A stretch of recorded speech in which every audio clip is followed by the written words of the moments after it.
இங்கேயும் இல்லையா? ஆளு வந்தா மட்டும் விசில் அடி. நாங்க போய் உள்ள கெட்டு வந்துடுறோம். வாடா பாண்டி. விசில் அடி தெரியுமா? தெரியும். எங்க விசில் அடியும்? ஏய் போடா, நான் விசில் அடிச்சா திரும்பி பார்க்காத பொண்ணே கிடையாது. என்னமா பண்ணியா? காசு மேலே காசு வந்து. ஐயோ ஆள் வருது. விஷயம் வர மாட்டேங்க பாண்டி, ஆள் வருது. ஆள் வருதா? நீ காலையில போக மாட்டாராடா அவரு? A few moments later. என்னாச்சு? அடிச்சுட்டாரா? அடிச்சா கூட பரவாயில்லப்பா.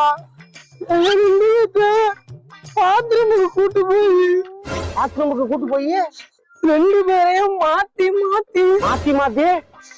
பாத்ரூம் கழுவி விட்டாங்கப்பா.